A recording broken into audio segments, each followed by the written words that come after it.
Hey everyone, I'm going to give you a couple minutes to join as I pull up my deck for today.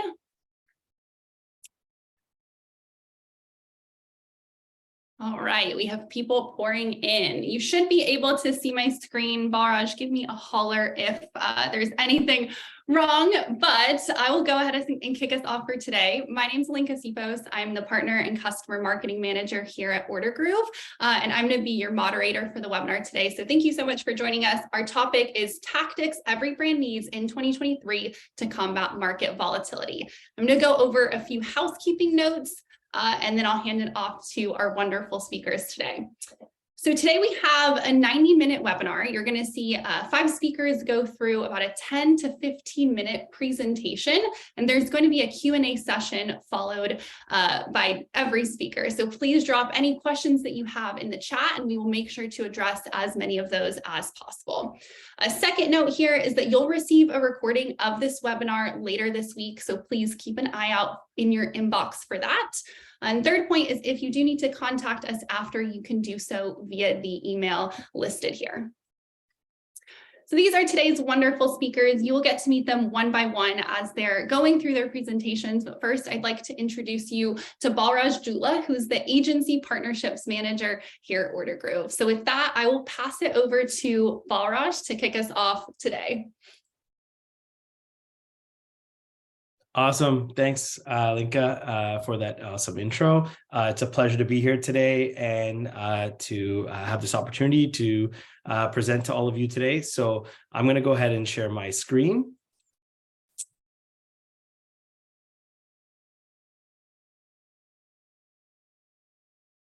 Perfect. Awesome. And Linka, if you could just let me know if everything's looking good. Looks great. You're good to go. Awesome. Great. So yeah, as I mentioned, my name is Balraj Jutla, here at Agency Partnerships at Ordergroove. Previously, I was at Shopify and ran an agency myself. So just, been in the I've been in the e-commerce space for a very long time. I'm excited to chat about the 3 retention strategies that you will need to beat market volatility in 2023. So I'm going to talk a little bit about, give a small introduction about Ordergroove and just about what we're here to do. Obviously, a subscription-based platform, and going to run through the state of e-commerce as it stands today and chat a little bit about why retention is one of the best paths forward for businesses online today. And then we'll talk a little bit more into the retention strategies that we've outlined that we think will be very useful in 2023, followed by a short Q&A. So we're Ordergroove. We power subscriptions across some of these top brands that you probably shop at every day. The Home Depot. I know I'm a big consumer of Home Depot, Walmart, Macy's, Honest Co. Ordergroove was born in the enterprise, as you can see today, and today we power some of the world's largest brands. Ordergroove has a long history in e-commerce. We've been around for 10 years, leading the subscription space. We're platform agnostic, but always natively integrated. We're a category creator and innovator, so we have 7 patents that have been granted to us. We're very proud of that. And then we're focused on the enterprise space, and we're built for scale. And we love bringing reliable technology to fast-moving D2C brands. We think it's at the core of their business, and it's very important with today's world to be fully integrated that way. So let's chat a little bit about the e-commerce space today. So as everyone across the globe is sort of coming to realization that there's rising inflation rates right now. Competition is higher than ever. We're seeing more brands go online and create unique experiences, and that's leading to a skyrocketing CAC. So what is important towards retention in 2023? Retention will allow everybody to protect their customer base. It's going to offset the cost of, customer acquisition, and it'll increase the lifetime value of the customer as well. And it also creates an efficiency and predictability to your business, so you can navigate market shifts. Subscriptions, in our opinion, are the best way to drive retention. It meets the consumer demand. It can offer great value, both for the merchant and for the consumer. And it's the most convenient way to shop. It's out of mind, out of sight, and you have that full management of the goods and services that you are intending to purchase. Subscriptions are also the best way subscriptions are the best way to drive retention, and we see that through our case studies here with the Creators Coffee. It's increased 5 times the lifetime value of its customers. Ollie 3.5 and Tula Skincare by 3 times. So we are seeing like across the board a general lift of at least 3 times customer lifetime value. So let's chat about the retention strategies more in detail. So first is launching subscriptions. So the concept of subscriptions isn't very new, but it is there are unique ways to approach it. Launching subscriptions as a general standpoint, you need to kind of get creative in terms of your business offering. And it will allow you to leverage a higher lifetime value other than one-time transactions. It's predictable and it's recurring revenue, which is great for a small business. I've launched it on some of my own Shopify stores, and it's been a big success for us as well. And you can see that by today's your own behaviors in the space of subscriptions. You've probably jumped on a subscription on Amazon over the pandemic, and and manage your subscriptions as you go. It's a very convenient way to shop. So in order to accomplish this, you need a superior subscription solution. And so across this chasm of all subscription apps that are out there, you should really prioritize one that has a proven track record, a frictionless enrollment, and allows you the ability to take a look at your billing, what it costs you to launch that subscription solution. The next is what we talked about, improving the subscriber experience. So you've launched your subscription, your customers are interacting with the subscriptions, but they might need ways to interact. You don't need the same thing forever. It might evolve over time. I myself have a young child, and diaper sizes are a real thing. I didn't know that diapers come in many sizes, but they do. So I have to update and SKU swap a bunch of my subscriptions. So the first part is, you want it to be natively integrated. So you don't want the experience to feel disjointed from what you don't want the experience to feel disjointed. So you don't want it to move to a separate checkout or a third-party website. You want it to be natively integrated with the brand that you're shopping with. And you want to give subscribers a lot more control. And when you give them a lot more control, the customer stays with you for a longer period of time. A good example of this is Good Ranchers and Tula's retention tactics. They offer prioritization on their products. They offer in preferred pricing for customers that are intending to subscribe to their products, and they are able to do interesting things in terms of promotions and value retention stuff for customers as well. Kind Snacks have similar retention tactics. I found this really interesting because it gives everybody the why, and it gives you a little bit of insight of what the commitment on both sides is. So if you're committing to the brand's going to commit to give you something as well. So in Kind Snacks case, they're offering free shipping on any subscription orders, discounts on their nth order. So that could be your 10th order, your second order, free samples, and early access to new products. And third is the biggest e-commerce trend in 2023, prepaid subscriptions. So even more predictable for a business. So we're seeing rapid adoption across all brands. So what is a prepaid subscription? A prepaid subscription lets consumers subscribe to a product for a longer time, so 3, maybe 6 months, in exchange for a better discount.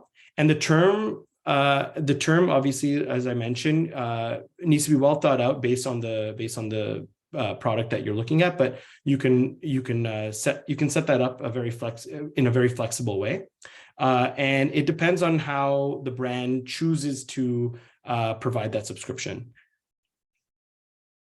So why will prepaid subscriptions become more popular? Well, it offers a greater value for the customer. It also rewards valuable customers. And it pays out, it increases the lifetime value of a customer better than pay-as-you-go subs. So you get a larger commitment upfront for a longer period of time. So a great example of one of our first prepaid subscription success stories is Risk Mafia. So this is a unique brand. I was taking a look at their site, and you know, they offer a very unique service in terms of giving people the ability to wear timeless watches for a longer period of time. So this really fits in well to their model. So they offer 3 and 6 month options for you to purchase their watch and their watches. And we've seen a big lift. About 38% of their revenue comes from this prepaid option, and then the lifetime value of the customer at the 6 month period is 100% greater than monthly subscriptions today. And with that, I'll leave it to some questions and answers, and we can go from there. Thank you, Balraj. Really informative presentation. We did have one question come through that I think we have time for, so I want to pose this back to you. But someone asked, you said that subscriptions meet consumer demand. Can you elaborate a little bit more on that point? Yeah, so in that case, I mean, I believe that it depends on the product, and it depends on the frequency of that product. But I think customers purchase in habits, and I think that allowing subscriptions to invoke that experience with that customer, you know, increases their experience. So, for example, you know, whether you buy the same I don't know, food every day, or you buy the same, you know, you buy the same face wash every day, you know, and you want to alternate what that looks like. That what product you buy, or maybe the scent that you're actually choosing. Consumers, you already know that consumers are buying that on habit, but then you give them the ability and add value to how they can change that same SKU and change their experience, but still maintain that commitment to the brand. So I think you're giving flexibility for a lesser price to the consumer. And I think that the consumer then understands that is, you know, it's worthwhile staying with this brand or staying with this service in that case. Thank you for elaborating on that. And thank you again for your presentation. With that, we will move on to our next panelist. We have Tom Davis, who is the Senior Manager of Technology Partnerships over at ShipBob. Tom, I will pass it over to you. Awesome. Thanks so much, y'all. Really excited to be chatting with everybody today. Very, very excited to be a part of this panel. I know time is short, so let's go ahead and get hopped in here right now. So for those of you that maybe aren't necessarily familiar with ShipBob, just really at a high level, you know, we're a global logistics solution that really focuses on helping direct-to-consumer brands, brands that are doing B2B sales, retail drop shipping. We've got a network of about 40 plus fulfillment centers, both in the United States and internationally. And the whole idea is that we want to allow you to bring that kind of expected Amazon 2-day Prime experience to your clients, no matter where they are, while maintaining control of your brand, which we're going to kind of talk about here in a bit. So that being said, we're going to cover kind of 4 main areas today. We're going to talk about kind of resilient and flexible supply chain options, how to distribute to wider channels and regional areas. Most importantly, we want to understand, you know, how are we going to delight these shoppers within those experiences as they interact with your brand. And then something that's kind of near and dear to my heart is, you know, how do we look at scalable investments in sustainability as we see maybe the rise of a more conscious shopper coming online these days. So as I mentioned, First, we're going to talk about kind of this resiliency and the flexible supply chain model. And what we're going to talk about is fundamentally is how kind of the unexpected is the new normal, right? The thing about 3PLs is they can be particularly interesting, as the historical model that we've seen has been, I'm a mom and pop shop, I'm starting an online store, maybe we're going to fulfill out of our house, maybe we get a small warehouse location, things along those lines. And that works really, really well for a while. But if your business is based in say, Atlanta, Georgia, and you have a large number of clients that are in Seattle, Washington, that really slows down your opportunity to get inventory to them quicker. And it's going to cost you a lot more money. And it's a question of whether you absorb that or pass it on to the individual client themselves.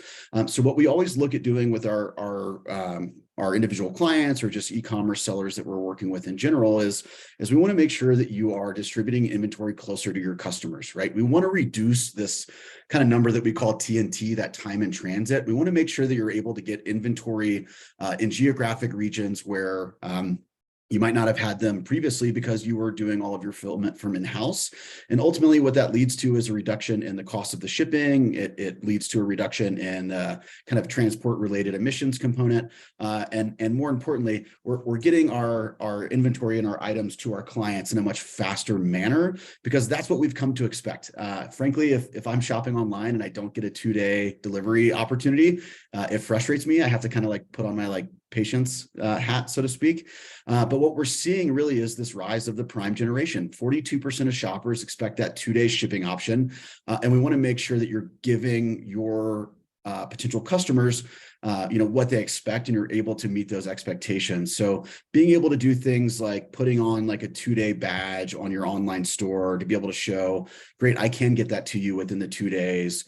You're also able to actually increase the average order value if you're able to do things like free shipping over a variety of thresholds. So as Balraj called out, right, you're seeing that opportunity to have prepaid subscriptions ahead of time to increase that AOV. If we're able to include things like free shipping over a certain order value that is still guaranteed within 2 days, it's another great opportunity to really increase that average order value from your clients themselves.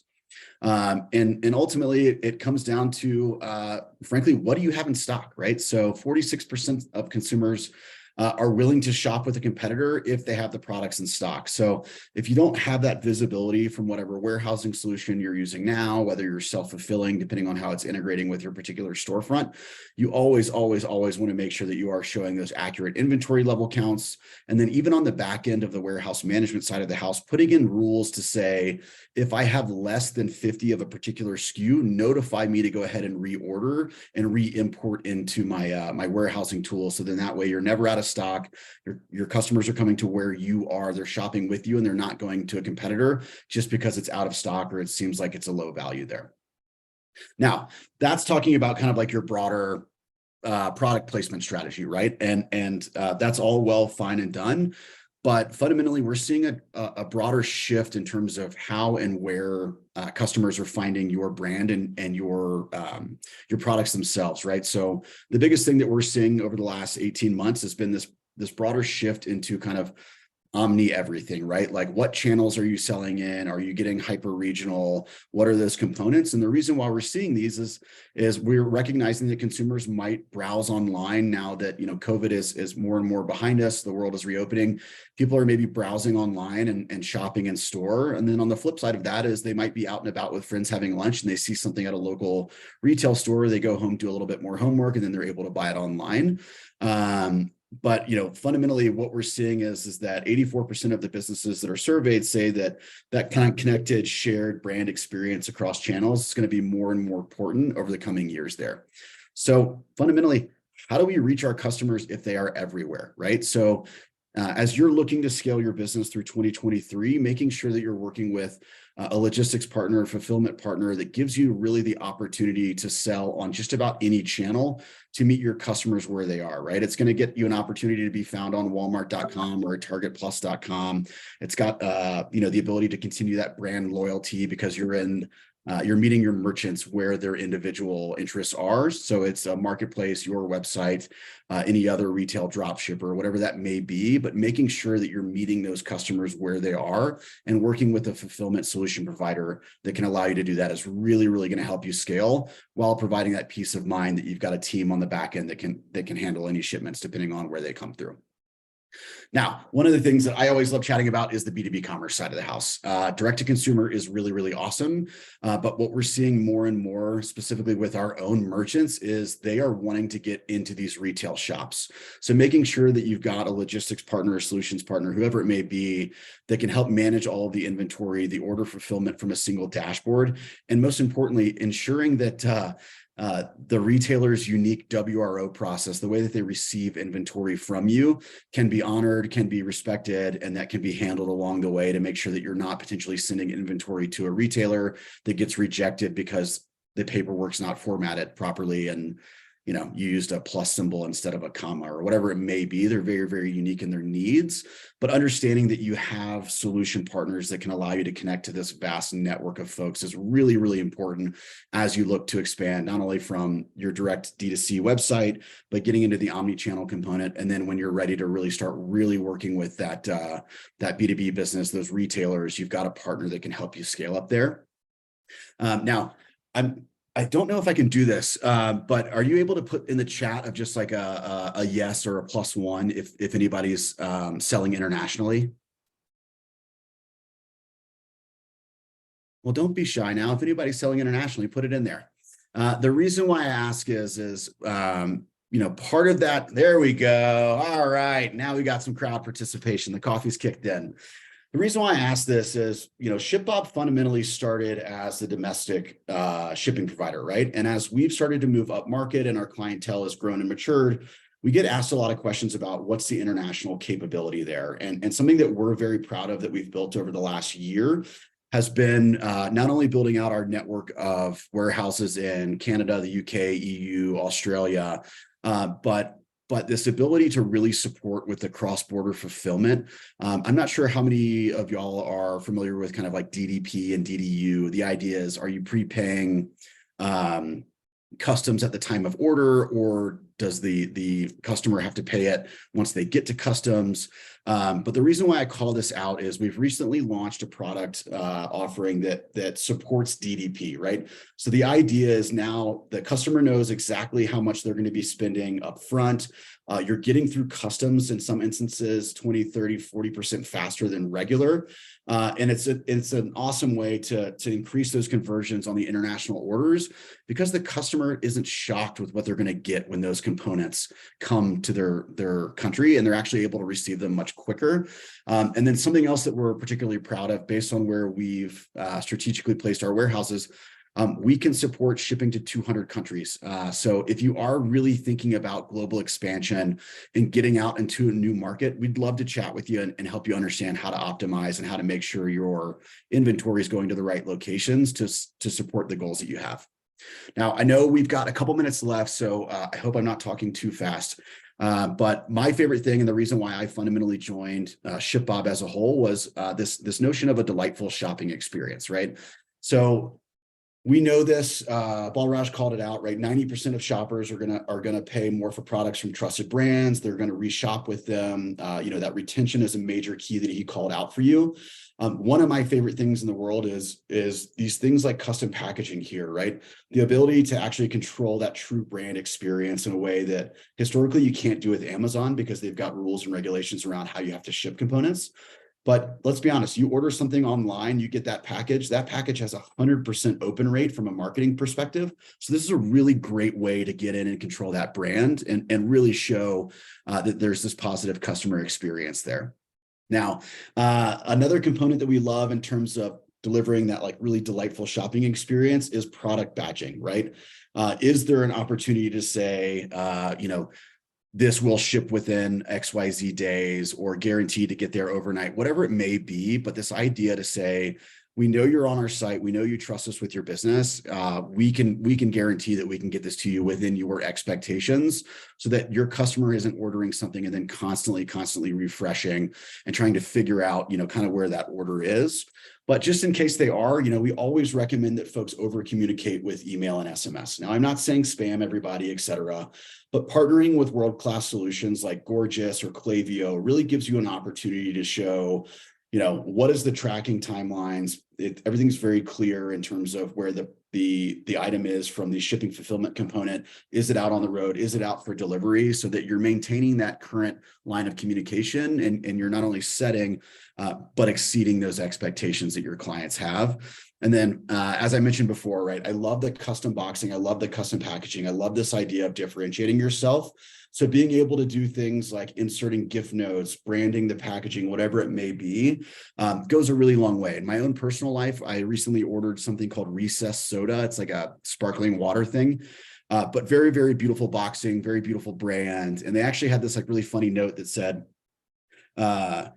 this package costs, 0.001 tree or whatever it was. And then right below that, they said, so we figured we just plant another tree in its honor. And we're pretty sure that's net positive for the planet. And I was like, all right, that's pretty witty. You've got this controlled brand.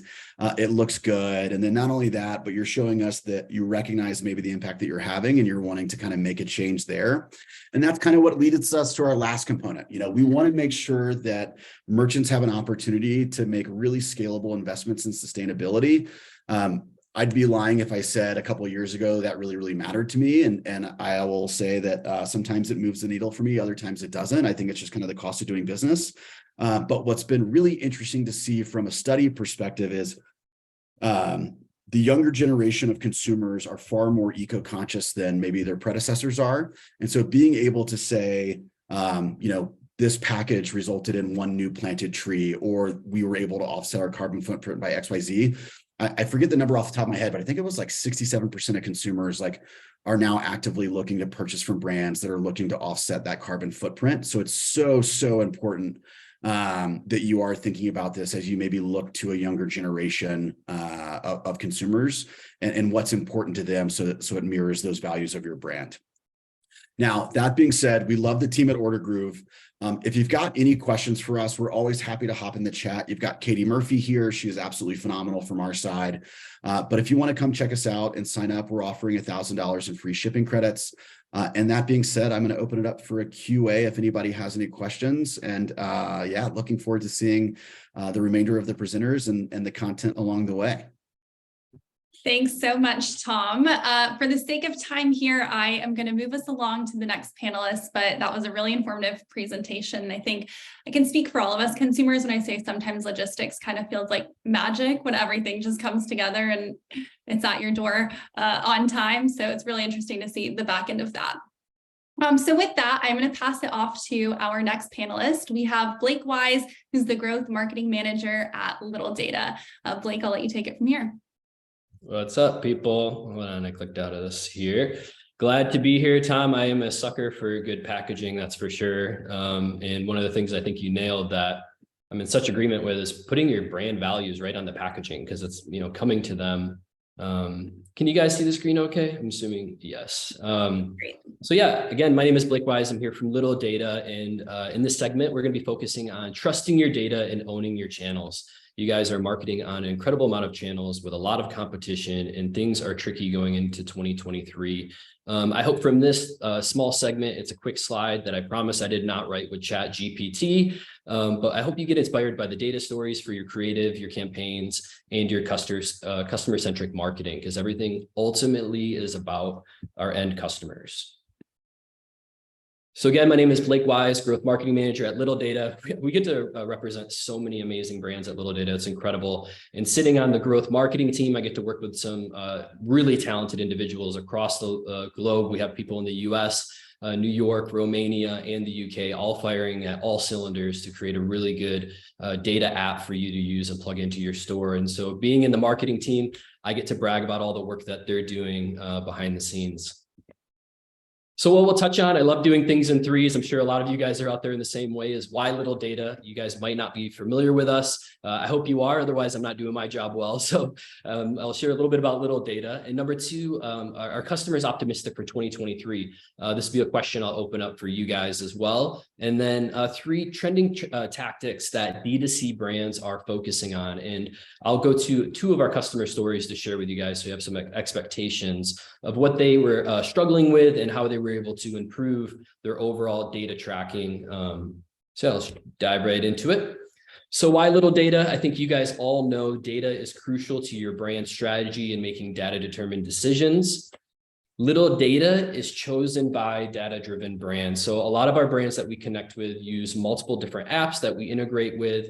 We provide accurate data. You might not know, but some of the orders that you might be tracking in Shopify, 11 out of 100 can be missed. And those could be crucial customers that you want to identify with. So having accurate data is important. And we track for over 1,500 brands. And actually this month, it's well over 1,600 now, because we're seeing an uptick in people really needing to own their channels and know what's going on. What we do is we connect marketing, sales, and customer data to Google Analytics, which is Universal Analytics, and then newly launched server-side tracking with Google Analytics 4. So you guys might have seen the sunsetting that's happening there. So we are tracking in Google Analytics 4 as well. We also track and segment, and we're sending all this data from Shopify Plus, and we also launched on BigCommerce. So any of you BC fans out there. This is done automatically. So our founder and CEO, Edward Upton, was a data consultant. He saw the need in 2017 and launched Littledata. And we've been humming in the background of a lot of stores that you guys know and love. And it's automatically installed through our app. And we started with client-side tracking, which is your browser tracking. And now we offer server-side tracking as well. So that way you're getting all those event details with full accuracy. And all of this is like my favorite thing. Takes about 10 minutes to install the onboarding. I tell a lot of people, if you can copy paste, you can install Littledata, and there's just so much work that happens behind the scenes to make that possible, but it's incredible how easy it is to get started. So that's Littledata. So yeah, in the chat, our customers optimistic in 2023. Put a 1 if you think consumers are optimistic. Put a 2 if you think they're not. Looks like we have about 40-something, 50-something people in here. So there should be a few popping in there. David says they are not. Lindsay says they're not. Okay, so a lot of people are not optimistic about the optimism, which is kind of funny. But let's dive into it. So there's trophies for everybody. They are optimistic, but only slightly optimistic.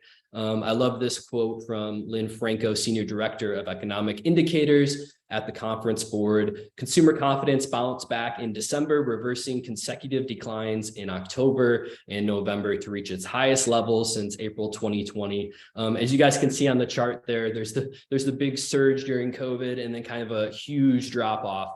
And what I do like about this is I'm an optimistic kind of person. Everyone on our team is, and we want data to be a value for you as you're building your business. That, yeah, things are going to be tough. This is where we see a lot of the conversation going with retention. But you know what? People are still slightly optimistic, and it's up to brands to really create the story of the value that they have as a brand and the values that they present with their mission and their product to better customers' lives, being customer centric. And I think a lot of us here see that in a lot of the marketing of the brands that are really growing. So the findings are based on the Consumer Confidence Index in December. So it went in December from 19% of consumers say conditions were good, up from 17 previously. So again, only slightly, but it's there. Thanks for your guys' responses. I love to kind of see what the audience thinks about that. Not a single one though. So it shows me where your guys' optimism lies currently. So what does this tell us? It tells us a lot of things, but I have 5 key takeaways.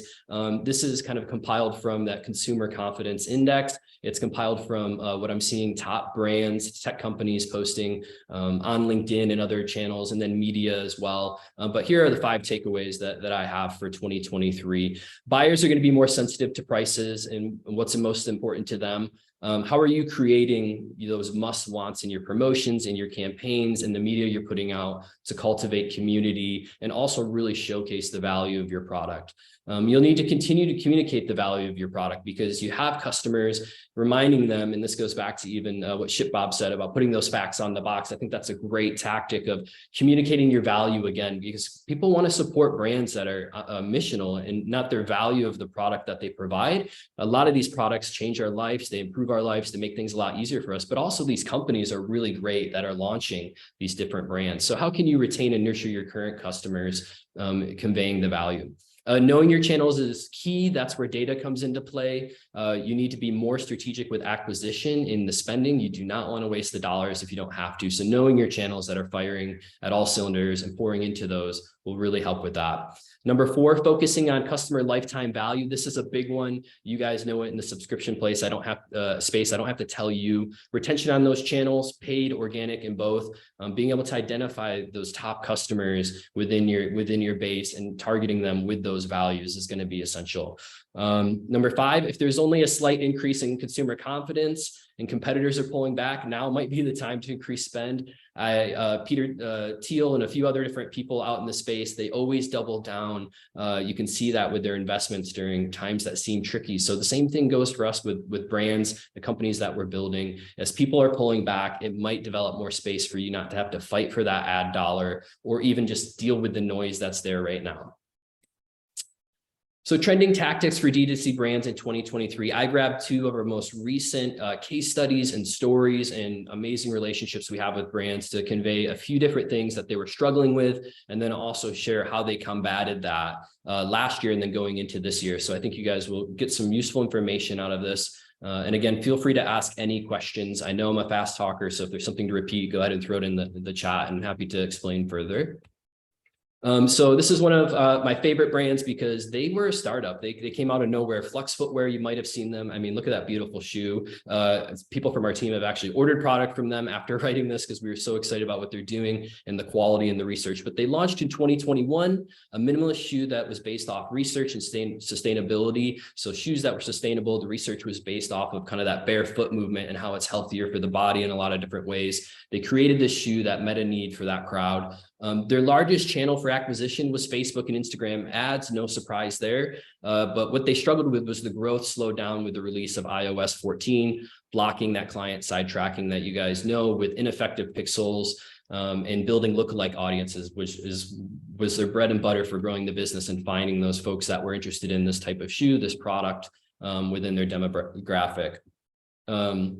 So what I love about these guys is they went from 0 to 6 figures in 1 year, using a lot of creative and Facebook ads, plus Littledata. Shout out to the team there. But here's kind of their recipe for success that I think you guys could take, put it in your playbook and use here in the next coming months. So number 1, they developed creative ads based on their top demographics. They were tracking 100% of their events in Google Analytics and Google Analytics 4. One of the founders there, Benjamin, explained to me, he said, Blake, this was crucial for us to be able to identify the people we were targeting, and we funneled that to our creative team. And I think that gets missed sometimes. We have all of this data and we're not using it to target people with the creative, with the community building. And I think that's going to be essential for brands being more customer-centric going forward.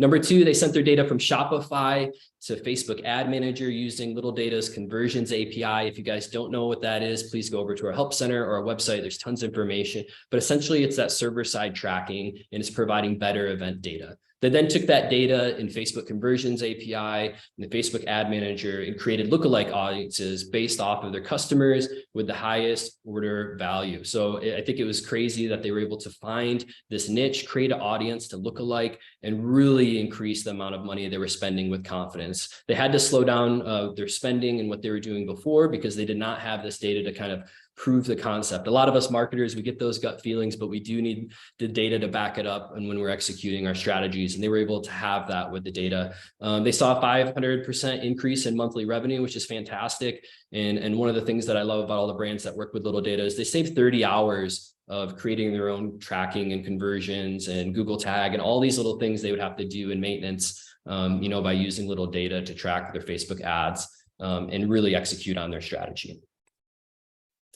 The second one I want to talk to you guys about briefly is Geology. They combated their subscriber churn, which I know we're all fighting, no matter what space you're in. If you do anything with subscriptions, whether you're a SaaS company or a D2C brand, the word churn just drives us nuts. So how do we combat that? And sometimes it's all about our messaging. So Geology was founded in 2018. Really proud of this brand. They're award-winning. They create things that really help people. There's folks from our team that have ordered their product, but it's clean, safe, and clinically proven body care products. I'm sure you guys have seen them. And I put the hashtag value there because I think they're one of those brands that really hammer away the value. And I'm not talking about the sales here or the deals, but the value, how good the product is for their customers. And that's proven within their reviews. They have 6,000 five-star reviews and a huge subscriber base that they wanted to retain and nurture. And going into this year, that's going to be one of their key components as well.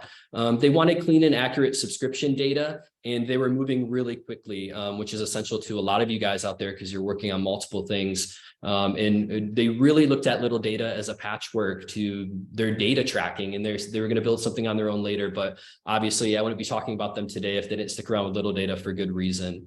So Geology went after retention and acquisition at the same time. Again, people are talking about this will be a year for retention, and I 100% agree, but I don't think anybody out there in business is going to say acquisition is not also equal priority. So I love what they've done with this. They implemented Shopify to Google Analytics, again, Universal Analytics in GA4. They're able to do this in a few different clicks as they switched over from Universal Analytics to Google Analytics 4. It's built into a platform and cost them nothing to do that as a current customer.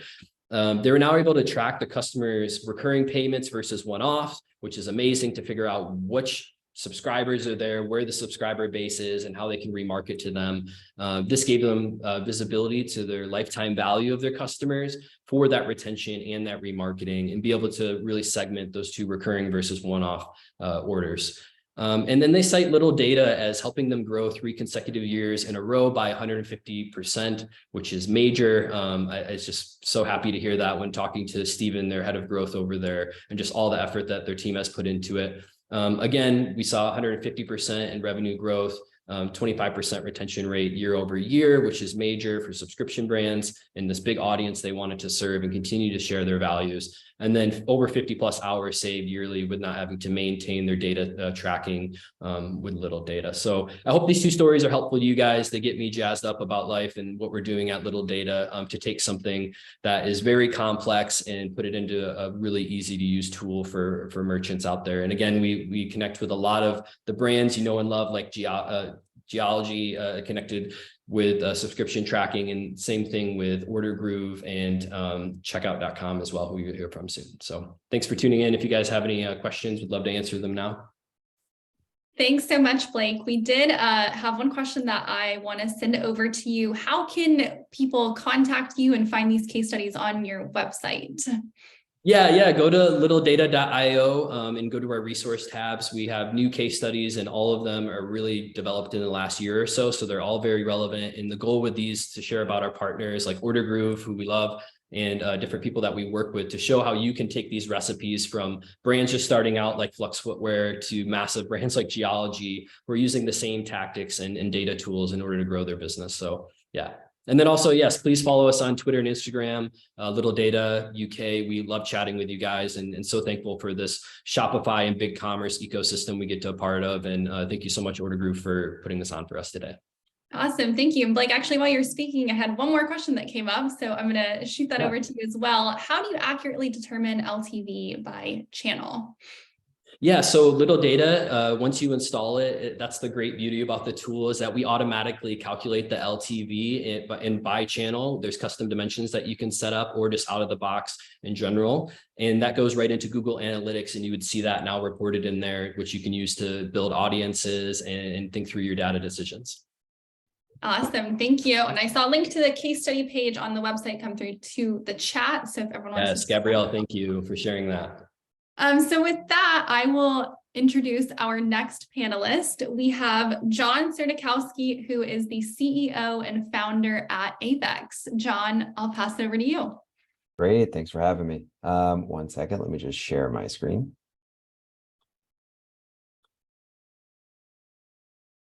Hopefully you can see that. Yep, all good. Okay. Great. So my name is John Sertikowski. I'm the founder and CEO at Avex. We are an e-commerce agency based out of New York City. And today we're going to talk a little bit about building community through brand collaborations. As mentioned, Avex, we're a digital agency. We help brands drive business value through creative, commerce, and technology.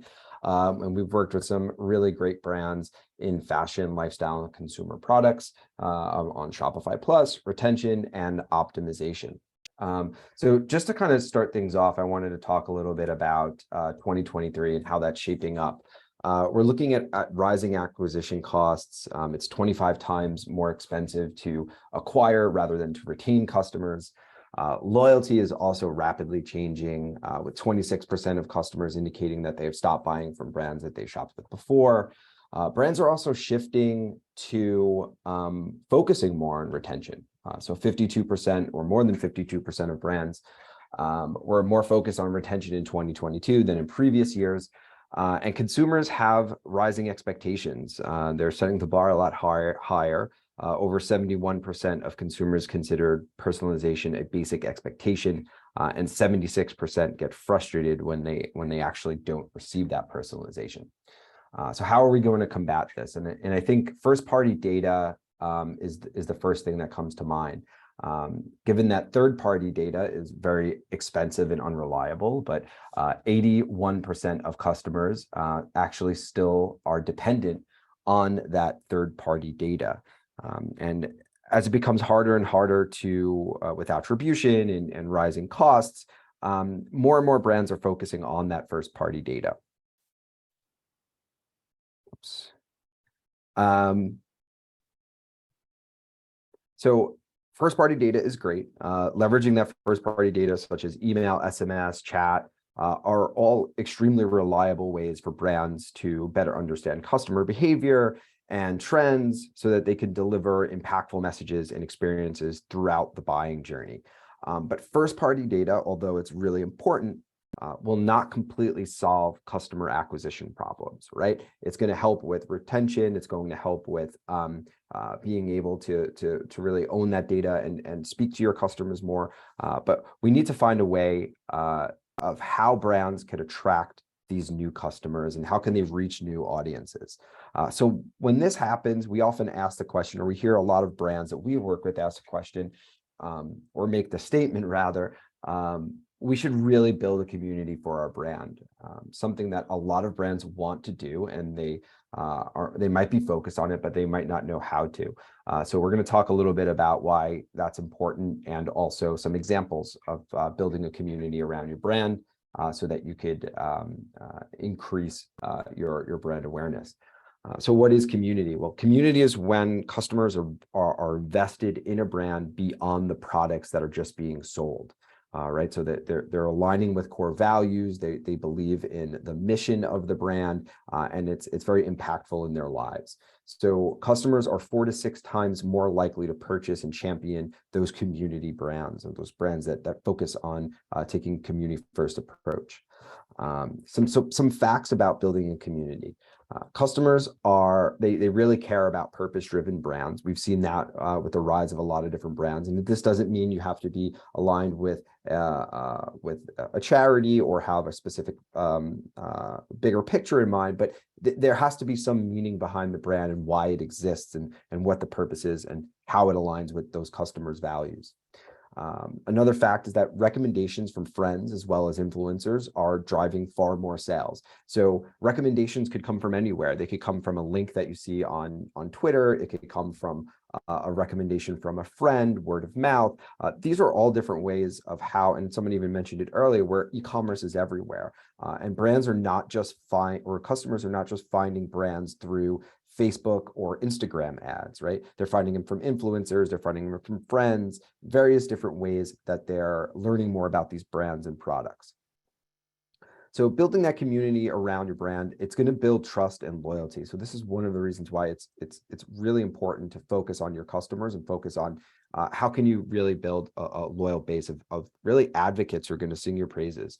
And customers are 4 times more likely to trust the brand that is purpose-driven or has that mission behind the brand.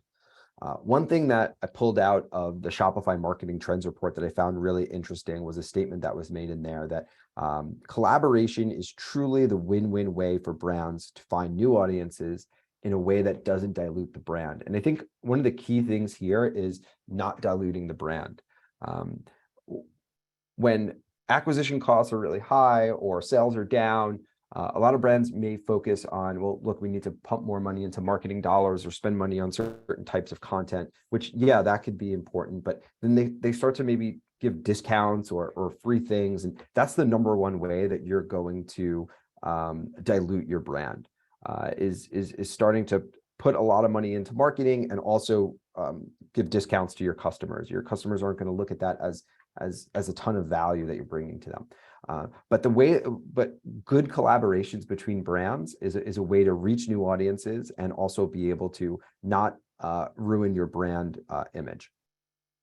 So brands are starting to join forces, and this is one of the trends that I'm focusing on for 2023, and that we're seeing a lot with the brands we work with.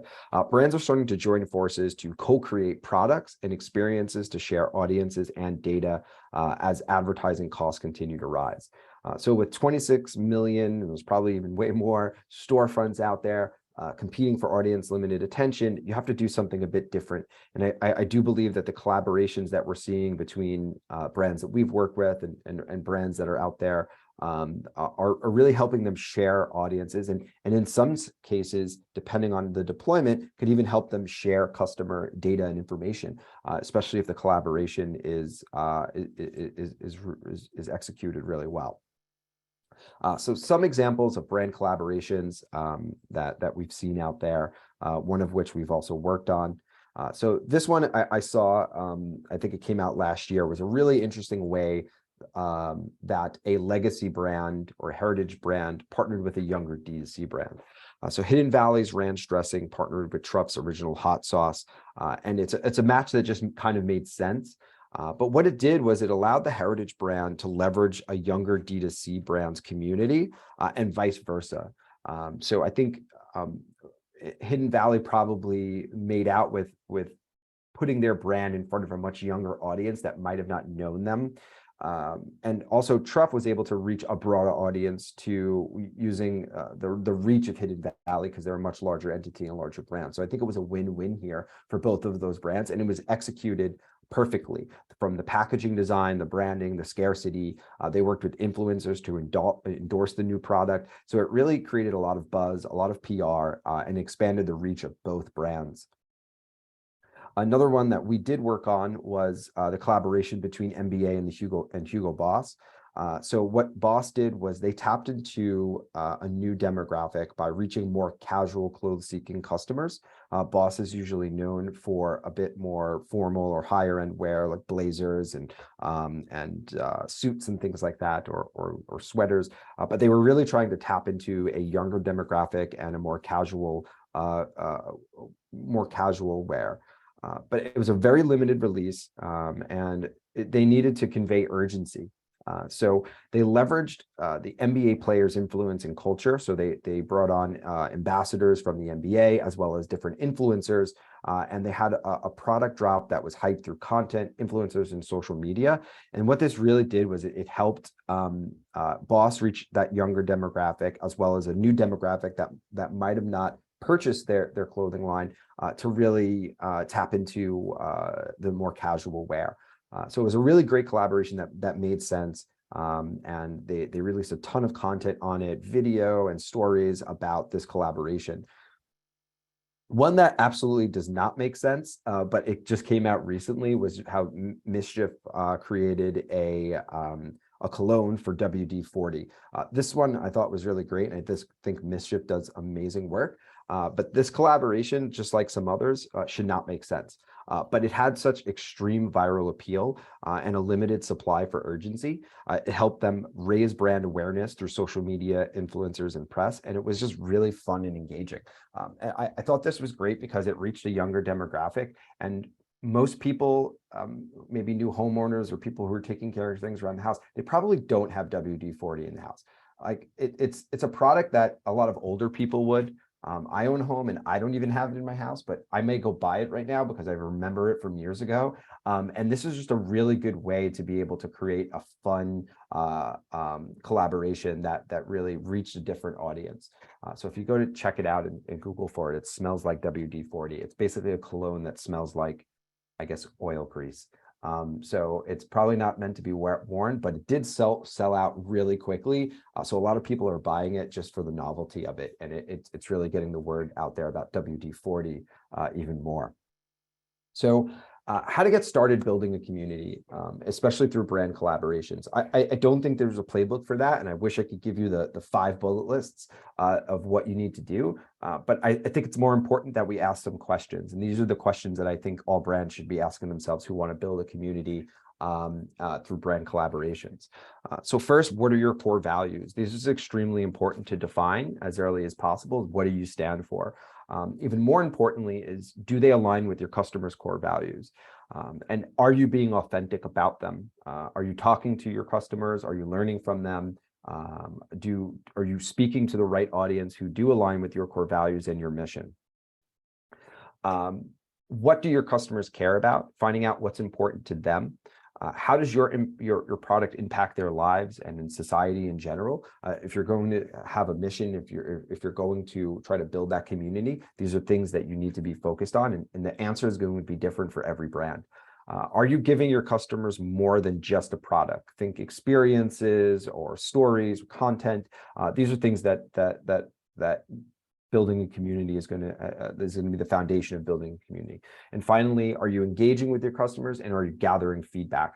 That's one of the most important things, is to be able to speak to your audience, learn from them, and see how you could apply that to building a community and to your brand.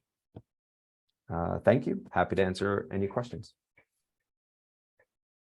Thanks, John. That was really interesting to see the purpose behind brand collaborations, because as a consumer, I've definitely seen a lift in that. I think I even remember one from last year of Kraft mayonnaise and Juicy Couture. So lots of unique collaborations going on there. Yeah. For the sake of time, I'm going to move us along to the next panelist, but feel free to drop any questions in the chat and we will make sure to address those. Thanks again, John. Thanks. Next up, we have Dylan Combs, who is FinTech's top quarterback, aka a payments consultant at checkout.com. Dylan, I will let you take it from here. Awesome. Thanks, guys. Really fun day today. Thanks, everybody, for joining and sharing. I am here to talk a little bit about checkout.com, who we are, and how you can actually leverage payments or your merchant acquiring bank as an additional lever to pull to kind of navigate a different market and some of the market volatility that we're seeing today. So who am I? I am factually FinTech's top quarterback, which is absolutely a made-up title. But I do like to do things like this in connecting different merchants and partners across the ecosystem to quarterback initiatives to solve cool problems. And big football guy, but was not good enough to play quarterback. And so I get to do that here.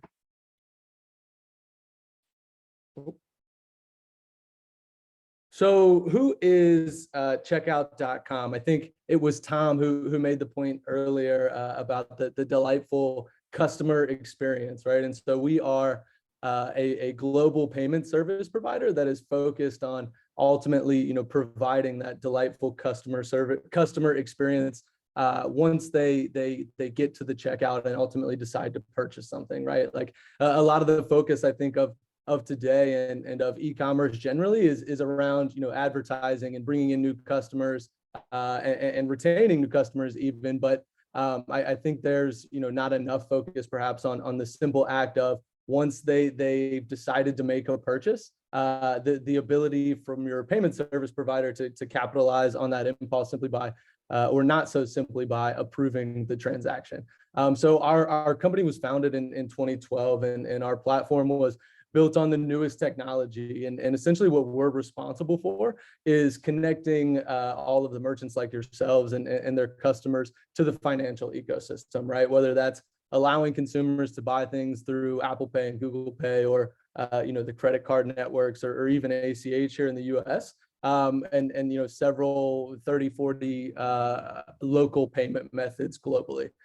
So we'll help you process your e-commerce transactions here in the US. We'll help you expand internationally. And I'll tell you a little bit about how our focus on the customer experience and hopefully your focus on the customer experience from a payments perspective could be something additionally to consider as you're looking to navigate harder and leaner times this year. So payments optimization, when we talk about payments, I think there's a lot of discussion around the cost, right? And you see on LinkedIn or even Instagram, a lot of small businesses talking about the 3% credit card fees, and trying to lower those or pay less or enable those customers to pay through Venmo in different ways to try to navigate around those fees. And while I think there's a lot of focus and proper intention on that aspect, I think from a retail and customer journey perspective, there should be equal, if not more, focus on approving transactions and approving recurring transactions as a means of customer retention. So right now, right, retailers are leaving millions on the table.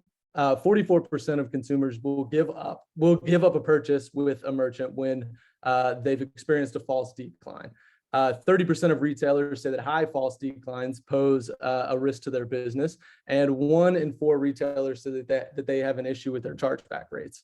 And effectively, if you think about this, like in your own life, and from the simple consumer experience perspective that you go through every day, when you have your right card information, or you're using Apple Pay, you have money on your card, you're not at your credit limit, or you do have money in your bank account, and there's something that you want to purchase, and maybe you're watching a commercial and you decide, oh, that looks interesting, and you just go for it, right? Like I think Apple Pay is a great example of making that really easy. But how many times are you going to keep trying to make that same purchase when your card gets declined? And from a recurring perspective, even Netflix is somebody who really likes us because of our approval performance, and I think the way that they look at it and sort of that retention aspect is, it happens to me personally, right? Where if you're laying in your bed watching TV to close the night, or sitting on your couch and your YouTube TV doesn't go through because your payment didn't go through for some reason, a lot of times you're just as likely to simply pick a different app. And you may find a new show there and not return for quite a while than you are to get up and walk to your car, or out in the cold, or even just to the counter to get your wallet and switch cards. And so I think, focusing and where we've seen a lot of success and growth in our last 10 years has been on being able to deliver what a lot of folks try to offer from an e-commerce perspective, in that frictionless experience throughout the journey, and continuing to take that and have those customizations and ability to bring people to get to the cart all the way through. So why are people, and why am I on this call today? Why are people choosing checkout.com? And again, it comes back to that average acceptance performance. And if this is something that maybe you aren't talking about, or haven't had the opportunity to cover with your existing payment service provider, then push them a little harder, right? And this is data that should be accessible to you relatively quickly, and you should be able to see, okay, if I have 100 customers who get to the checkout, how many of them are being approved? And so I think a lot of how we optimize this journey is by educating and really digging into some of the nitty-gritty around what drives performance. And so having those conversations with your existing provider and pushing them for this kind of information is often at least a good place to start when you're looking to optimize payments. I think, from a cosmetics perspective, one of my favorite case studies is one we've done with Freshly Cosmetics, where they were approving just 89% of their volume. And we got to a place where we were approving them at 99%, and they had 0% fraud.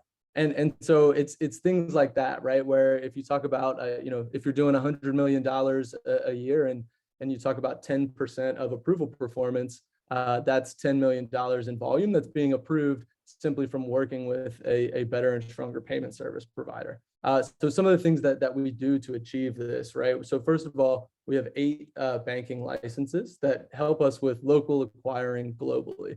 And so what that means is effectively, looking at, when the issuers, when the people who hand out the credit cards, who are ultimately responsible for accepting or declining a transaction, they much prefer to see transactions coming through, local acquirers, local bank rails, merchants with local entities where possible. And so our setup of having a single platform that's driven by those 8 domestic banking licenses allows us to have boosted performance by that local expertise and running on those local rails. There's a lot of different things in terms of how a transaction actually processes. It's a really long string of code with a bunch of letters and numbers and your address and the card information and things along those lines. And for us, each bank and each issuer who's again going to decide how to approve that, they look at that kind of thing differently. And so again, like having a partner where Checkout will help you fine tune those messages and work directly to drive this sort of incremental approval performance. For us, again, retail is another really good example where we helped Shein with the same problem, where they were looking for international, an international provider who could help drive and boost that local acceptance. And so I think that's the blend of, okay, how is this bank or the merchant acquiring space and new technology on that front helping do something differently than the Wells Fargos or JP Morgan Chases of the world. And I think that's what it is leveraging the new platform and newer technology to ultimately boost performance versus simply offer lowest cost or budget processing options. So again, unlocking value in more transactions, right? And similar to the approach today around using really granular data to drive performance in a myriad of ways. What our platform is going to do is be able to tell the merchant directly why a card was declined, right? So there's not an 80% population of declines or a generic do not honor or something along those lines, right? You find out, okay, it was a lost or stolen card. And then for us, that says, okay, well, now we need to, ping the schemes for an account update and try the card again with the new information. And it's little things like that where having a provider who has the knowledge and know-how and can do those things automatically is going to become really important in leaner times when, the people who actually can and want to buy get to the checkout. It's going to be all of our job to make sure we can deliver. Something interesting on the fees perspective, right? And I think a lot of times people are especially in the really high growth direct to consumer e-commerce space, right? You sign up and it's very prevalent in sort of the payments world, seeing that 3% fee, right? And I think it's really interesting because it actually only costs, these are oversimplified numbers, but it only costs about 60 basis points to process a debit card in the US, right? And it's different, again, market by market. But I think that's really interesting because, again, it just points to the fact that at checkout, it's a core pillar for us to be, as transparent as possible with the fees and what you're paying and what goes to MasterCard and what goes to the card issuers and what margin are we taking on top, and then how to optimize for the best case for all of those things. So again, I think it points to, with a little bit of education, you can drive really meaningful conversations, either with your existing provider, and then of course, the door is always open at checkout.com as well. And then, what can you guys sort of, the folks on the call, what could you guys do near term to kind of look to your payments stack to optimize in this year? I think, again, the first thing is push whoever's doing it now to provide strong service and ask them questions, ask about the rates, ask about the underlying fees, ask for that education, because a lot of times just, forcing that conversation can go a long way in terms of getting more partnership, which is ultimately a key driver in sort of optimizing across the financial ecosystem. I think the other thing you can do is try to educate yourself a little bit more too, right, on the payment space. It's complex, but it's important enough that even if you're looking into, even if your responsibility is in marketing or is in product or is in user experience, and maybe it's not in finance or treasury, it's important enough that you should still work to get a base level understanding of how these things play together, and ultimately what you can do, and what additional levers you might be able to pull, especially again in leaner times. And then I think the last thing you can do is download this copy of checkout.com's Global Retailers Handbook. So some really specific sort of tidbits in there on the way we view the space, and additional tips and strategies for optimization from a consumer experience perspective, and then with us as the connection into the financial ecosystem. So thank you so much.